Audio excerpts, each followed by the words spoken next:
Hey guys, I hope all is well. Welcome back to the Truth Talk podcast. I'm back here with MI. What's up, guys? In today's episode, we're going to be talking about P. Diddy. He's one of the gatekeepers in hip hop. I've been hearing tons of information that we have to get into when it comes to Diddy. And then the next thing we're going to be talking about is YG. He recently released a music video and a song called How to Rob a Rapper, and we have to get into this song. The message in this song is pure evil, so let's get right into it.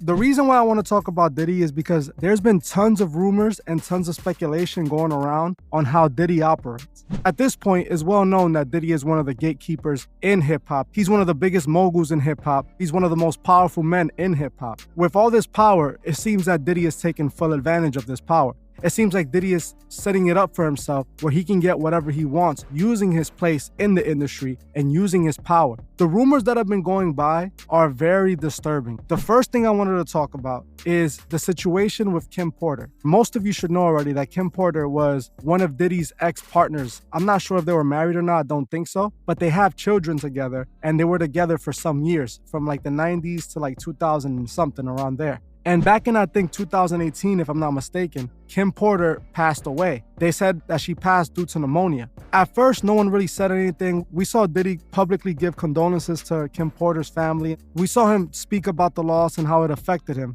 The thing is, one of Kim Porter's ex-boyfriend actually believes Kim Porter did not pass away due to pneumonia. He claims that it was something else much more sinister.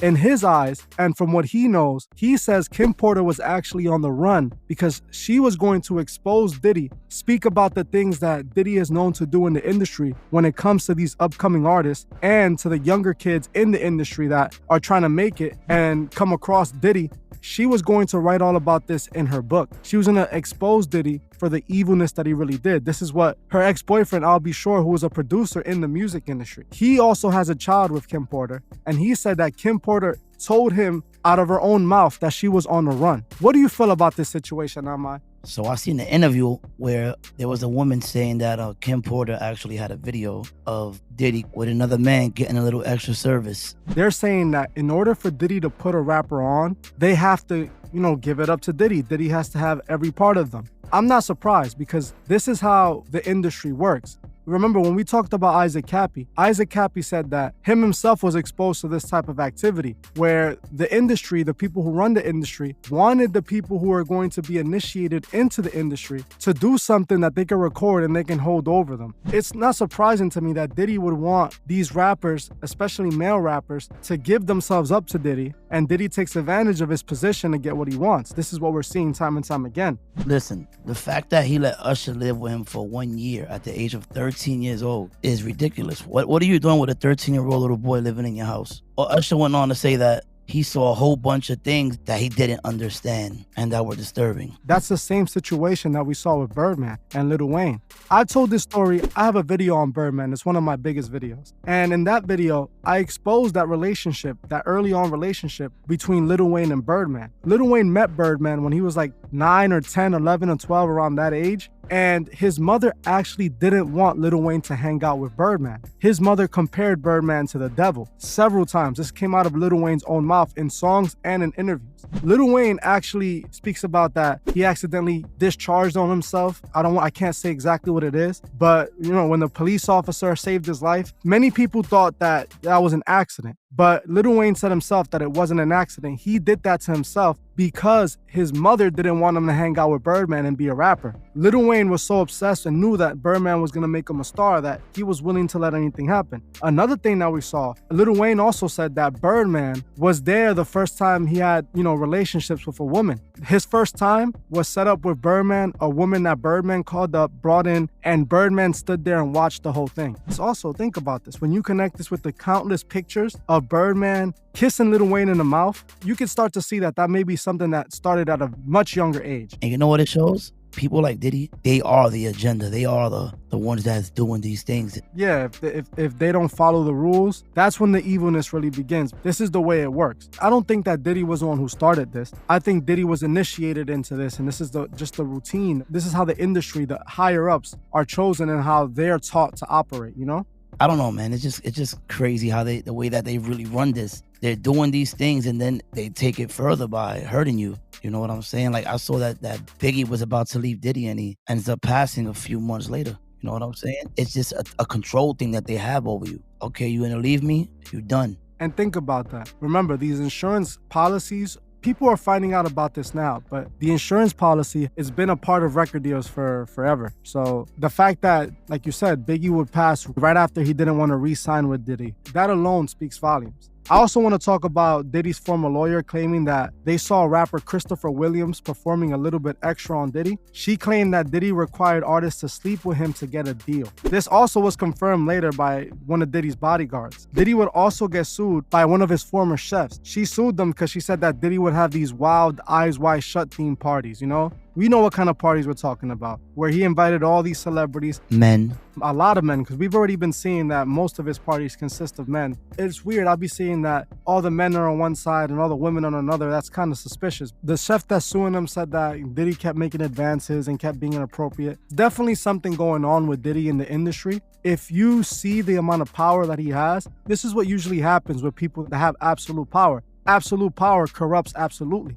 A person like Diddy, who was chosen to be at this level in the industry by the Masons, is taking full advantage of it. And I also believe these rituals come back to Aleister Crowley. You know, these rituals that these artists and these celebrities are doing, it all comes back to Aleister Crowley's book of magic. You could just look up how many of these celebrities idolize and worship Crowley. This is how they set up the industry. The industry is worshiping Crowley's teachings and living by the teachings of Crowley. So a person like Diddy sees himself as a god. In order to be in a space with Diddy, in order for Diddy to give you what you want and put you on, he wants all of you. He wants you to give him essentially your soul. He wants you to compromise yourself so that he can feel more like a god. And at the end of the day, there's so many artists that are willing to do this, so many people that are just willing to compromise themselves to make it to the top. And that's what I'm trying to stop. That's what I want to change. I am working on Truth Records. It is taking a bit longer than I wanted to. It might take a little bit longer than I expected. But my goal still is to come out with Truth Records. People like Diddy represent this old formula, this old method of, if you're not down with us, you're not in, you know?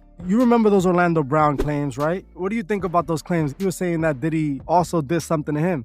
You know, a lot of people are not gonna just be coming out saying the same thing over and over about somebody if it ain't true. You got 50 Cent calling him out. You got him on Drink Champs calling Nori daddy, and he got another guy, he's grabbing him by the hand, bringing him over, lifting up at the front of his long shirt. It was a really long shirt that went up like to the knees, and he lifts it up from the front.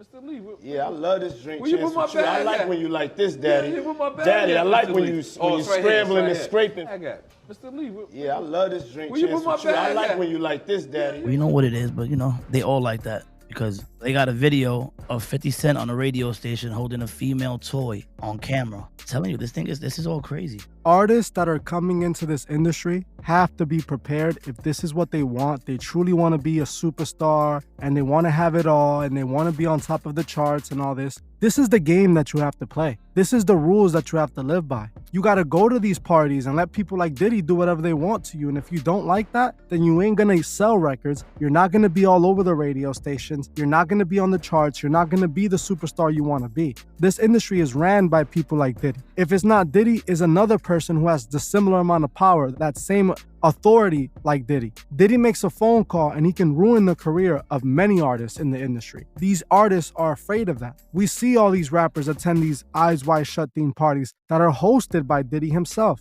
This is the industry. This is what people are begging to get in. And my mission is to make sure people know the truth before they give themselves to such an industry. You know, agree to serve Lucifer as their master and allow these men to take advantage and allow these people in the industry to take advantage of them just for a little bit of fame and money. Hey, listen, you ever heard of a comedian called Fat Jew? Nah, I've never heard of him. He said that he went to a party, a Diddy party, a mansion party, and he caught Diddy. Like, he went downstairs and there were rooms full of men almost cuddling, he said. Like, they were almost cuddling each other, but they weren't cuddling. They were like face to face. He said he caught Diddy and a man that went by the name of Felix the House Cat sipping a cup of Hennessy together while looking into each other's eyes. And that when Diddy looked at him, a security guard came and said, "Hey, get the F out of here."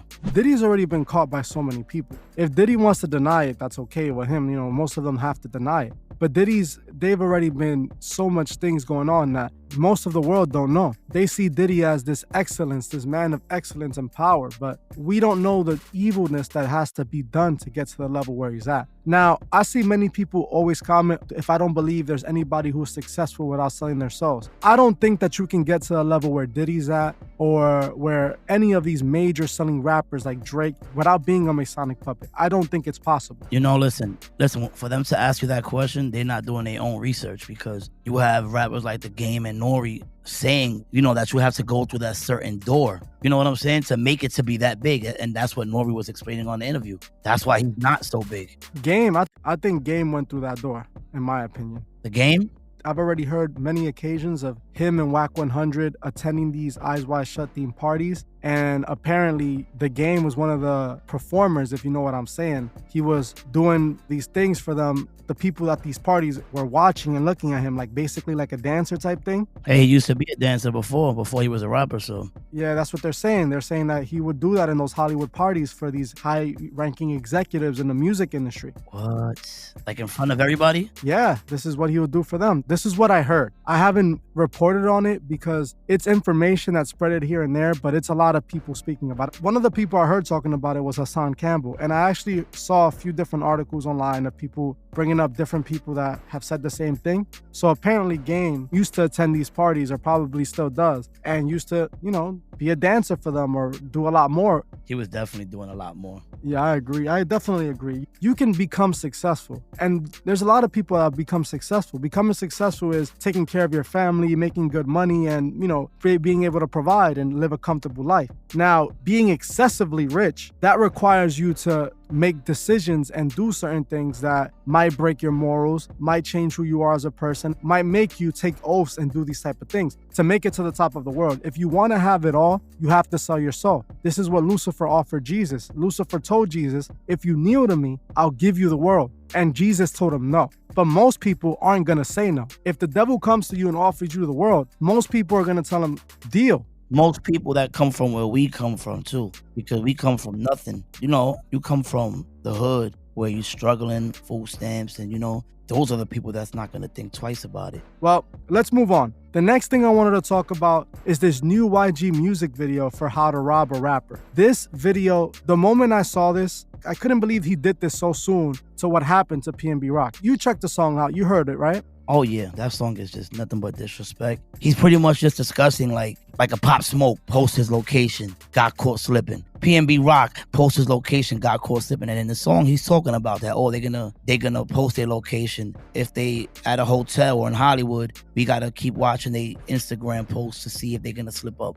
Before we get into the discussion, let me tell you guys what the song is about. YG dropped a song giving instructions to his audience on how to rob rappers. He dropped this song so close to what happened to PNB Rock that some people are feeling disturbed by this, and they're saying that it obviously has to be connected. Let's look at the entirety of the song. He is not talking about the situation like, oh, this happens in my hood. No. He is instructing, he's saying, if you want to rob these rappers, this is how you do it. This is the influence that he's putting out to his audience. And then we wonder, why are the youth so lost? This is the man. These are the men. These rappers are the men the kids look up to. And this is the guy telling the kids, go rob these rappers. Who robbed PNB Rock? A 17-year-old kid. Along with his mom and dad.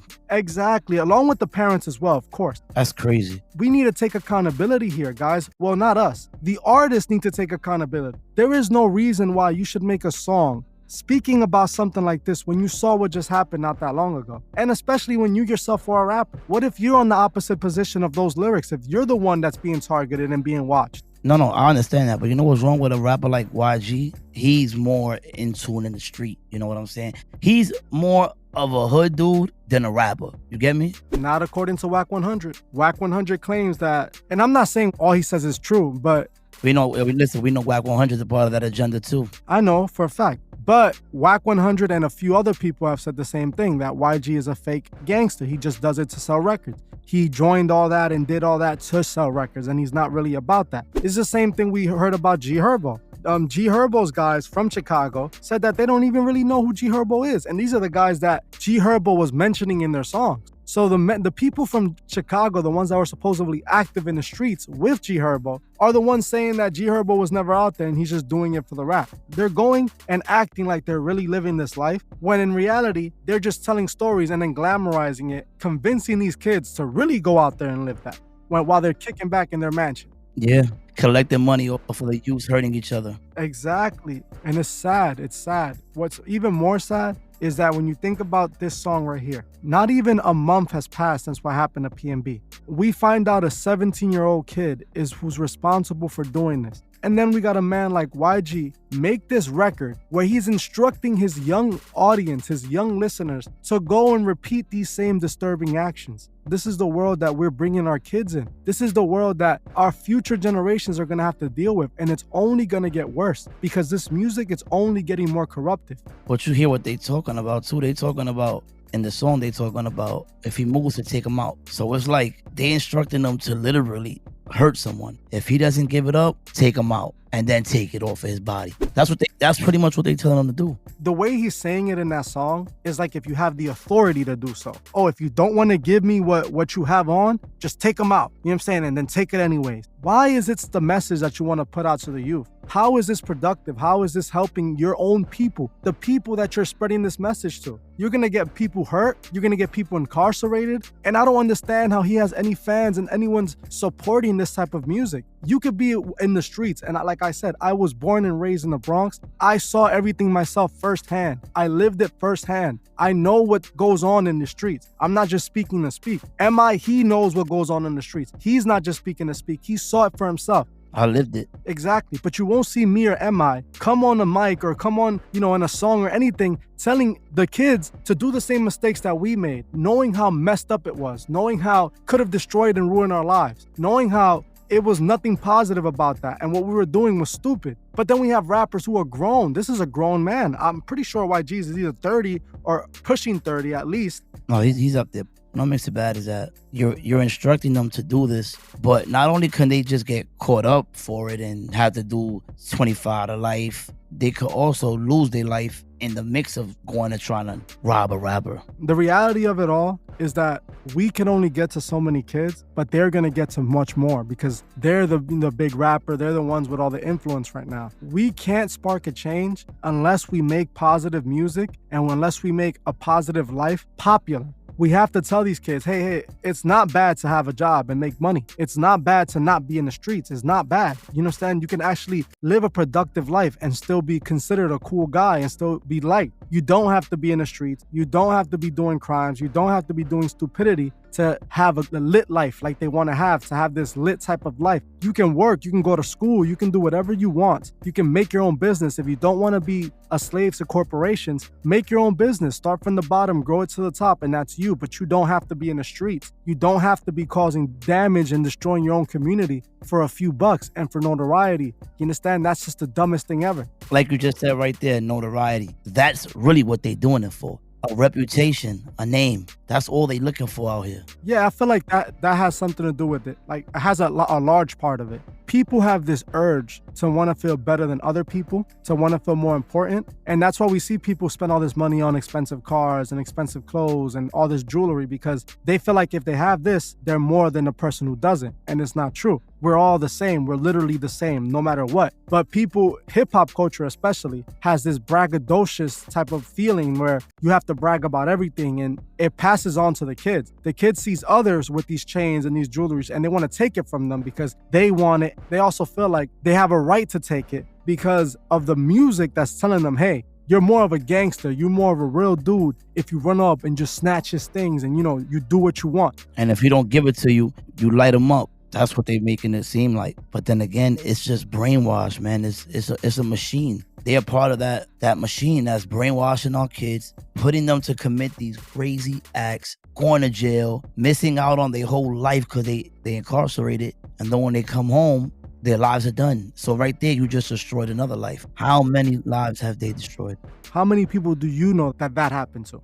A lot, a whole lot. I have friends right now doing 25 to life. You know what I'm saying? Like, I got friends doing 15. I know this firsthand. You know what I'm saying? I lived the lifestyle of a street dude. I lived that life. I know what it is. So it's like, People need to relax. They need to stop letting their children hear these songs. If you got a 5-year-old listening to How to Rob a Rapper, you got a 5-year-old listening to Lil Durk, you know, what are we creating? 100% hip-hop's agenda is responsible for the most of the destruction that's going on in urban communities. I'm not going to say all, because this is a long battle that's been going on for years. Those who run our world have created these urban hoods, like they say, and they put all the people that they don't want to succeed and they don't want to have good lives in these hoods. Then on top of that, they brainwash them with all this music about destruction and violence. If they don't do that, and people in urban communities start going to school, start graduating, start educating themselves, start creating their own business, they won't have slaves to run their businesses. You understand? They won't have people at the bottom they can take advantage of. People that they can feed trash, this garbage food that they have in every corner in these urban cities. They can't make money off of them. They can't profit off of them. So what do? They created the perfect trap. They made the hood. The projects, which is literally a project. Exactly. Then they made the music that's going to keep the people enslaved. That's going to keep the people doing the things that they want them to do. They want them to mess up their lives and end up in prison. Or they want them to do something where they pass away. Or they want them to eat the poison, all the disgusting food that we have all around us that is not good for our health. They want them to join gangs. So for you guys letting y'all kids out there listen to Lil Durk, YG, any of these rappers, these drill rappers, King Von, know what to expect as they grow. Yeah, you have to start from now. I'm not telling any of you, don't listen to this or don't listen to that or stop. That's not my goal. My goal is for you to be aware. If I'm telling you, and if you can see it with your own eyes, that they're trying to manipulate you and trying to guide you to be this type of person, your best bet is to avoid that, you know? Yeah, look, YG doing that song, How to Rob a Rapper, was just a sign that people should see, because how many rappers have been getting robbed and finished out there in LA? Yeah, and that was another point that I was going to say. He did this song in LA, in California, where this situation happened to PNB Rock. There's no way that he can act like, oh, it's not related. It's not even like he's being, oh, it's sad, this is what happened. We got to be careful out here, rappers. No, he's instructing, he's telling his audience, yo, go do this. You know, this is how you do it right. This is how you stalk your prey and get what you want from them. And that's just messed up, man, because... Along with Mozzie, and I don't know the other dude that was on that song. I never heard of him before. You're right. They're all down with the same thing. They're making money off this destruction. They're profiting. They're making money off of telling your kids and telling the youth, hey, go rob a rapper, go do bad, go do crime, go do destruction. You want to hear what people are going to say? They're going to say, oh, but everybody has their own right to make their own decision, which is true. When they learning this from 5, 6, 7 to the teenage years, it's going to be imprinted in your head. This is all they know. This is what they want to be. You're 100% right. And these are the people they look up to. It's different if it's like your mom telling you not to do it. Most people don't really look up to their mom. They love and respect their mom. But the people they look up to are the celebrities, or the basketball players, or the rappers now. The rappers are the biggest influence now. You can say whatever you want. You could be, oh, music doesn't influence me. I've said this 100 times. Music influences you whether you want to believe it or not. And if you're listening to YG tell you, this is what, this is how you rob, this is how you do this is what you're going to end up seeing as normal. And your brain is going to associate this with good activity, with nothing wrong with it. And this is what's happening in the Bronx, in these areas where all these kids are just destroying their lives and then rapping about it and then snitching on themselves and then throwing their lives away for some internet clout. Listen, they making it cool to hurt people. The rappers like Lil Durk and King Von, that's their style. Boom. Future is get hooked on this, get hooked on that. This is what I do. You get what I'm saying? Where's the positive at? Like, serious. We got J. Cole, we got Kendrick Lamar, and Kendrick Lamar definitely is still doing what they want. The Antichrist imagery, they still under this. Yeah, I've made videos on both J. Cole and Kendrick Lamar, and I said they're both puppets. J. Cole has a whole song where he literally admits that he sold his soul to the devil. You seen his album cover before? Yeah, Born Sinner with the horns and the gold. Yeah, of course.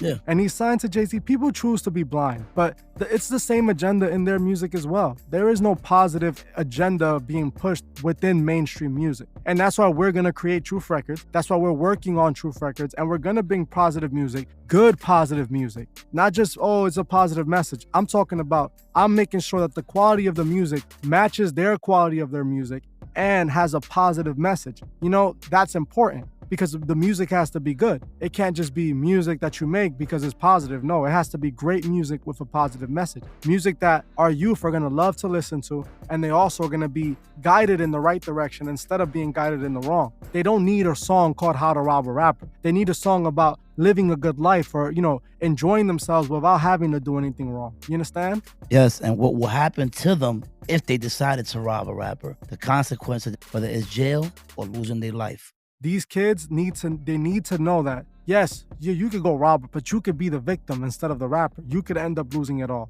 for doing such a stupid decision. You never know what type of time somebody's on. We need to stand up now. This is our time to stand up. We have to stand up and say we're not going to accept this in the industry no more. We're not. We don't want people spreading this message to our children. We don't want to live in a world where this is seen cool and popular. Like I always said, crime has existed before rap music, of course. But rap music made being a criminal cool, made being a gangster needed. Like if you're not gangster, you're not lit, you're not in. And that's what we need to avoid. We need to break this manipulation. We need to unwind it, undo it. Let people see the reality that this is just evil. This is how the devil has hidden himself and has spread himself to each and every one of our children that consume this nonsense. Well, I'm gonna end it here. Thank you so much for joining us. I appreciate every single one of you, and I'll see you guys in the next one. Peace.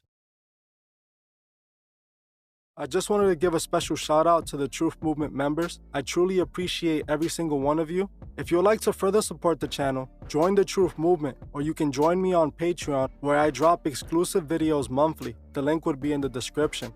Another way you can further support the channel is by checking out the Truthfist store and seeing if you find anything you like. Every purchase you make helps with the funding of Truth Records. The link to the Truthfist store is also in the description. Also, please leave a comment on your thoughts on this video and on any future topics you would like to see me cover on my channel. If you're new to the channel, make sure you subscribe and hit the bell so you can be notified of future videos. If you like this video, please leave a like as it helps other people find these videos. You can also find me on TikTok and Instagram and follow me there. Thank you all for watching, and I'll see you guys in the next one.